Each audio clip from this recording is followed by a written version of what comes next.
Hi friends, welcome to my channel. இன்னைக்கு உங்களுக்கு நான் குக் வித் கோமாளி கன்னியக்கா பண்ண காரக்குழம்பு ரெசிபி நான் ரீக்ரியேட் பண்ணேன்.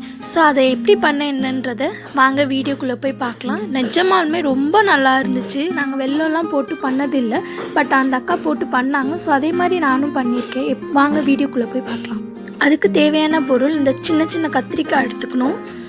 அதுக்கப்புறம் பார்த்திங்கன்னா பூண்டு, கருவேப்பிலை, கொத்தமல்லி, 3 தக்காளி, ஒரு 2 சின்ன தக்காளி, ஒரு பெரிய தக்காளி, 2 பெரிய வெங்காயம், ஒரு லெமன் சைஸ் புளி ஊற வச்சது, இதுக்கு தேவையான 2 ஸ்பூன் மிளகாத்தூள், அதுக்கப்புறம் உப்பு, அதுக்கப்புறம் மஞ்சத்தூள், கடுகு, உளுந்தம்பருப்பு, எண்ணெய்.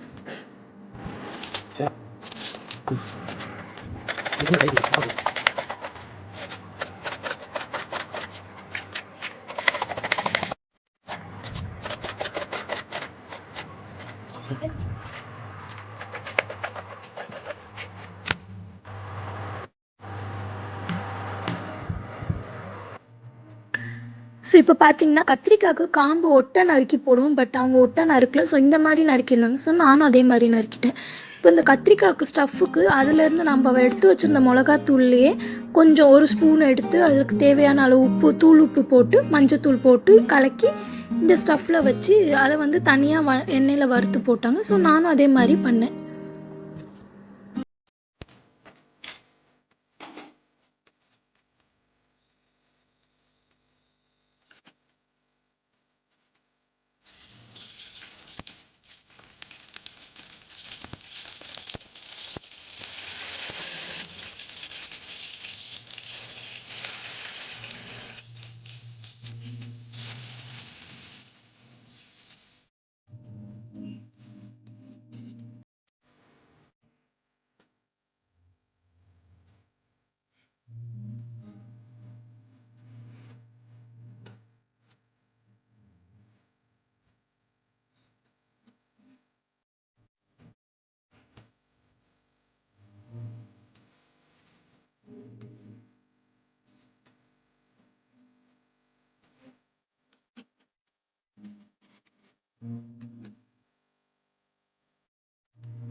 இப்போ நல்லா அந்த வதங்கின கத்திரிக்காயை இந்த தொக்கோடவே சேர்த்து போட்டு வதக்கி வச்சிடலாம். இந்த பேலன்ஸ் அதில் வறுத்த எண்ணெய் இருக்கும் பாருங்கள், அதை நம்ம லாஸ்ட்டாக ஊற்றிக்கலாம். இப்போ புளி தண்ணி ஊற்றி நல்லா கொதிக்க விடணும். இப்போ இந்த மாதிரி நல்லா கொதிச்சு வர டைமில் இதோட மெயின் இன்க்ரீடியண்ட்டான இந்த வெல்லத்தை போட்டு இறக்கிட்டா அவ்வளோதான், இந்த டிஷ்ஷே முடிஞ்சிச்சு. ரொம்ப நல்லா இருந்துச்சு. கண்டிப்பாக ட்ரை பண்ணி பாருங்கள். லாஸ்ட்டாக கொத்தமல்லி போட்டு இறக்கிட வேண்டியது தான்.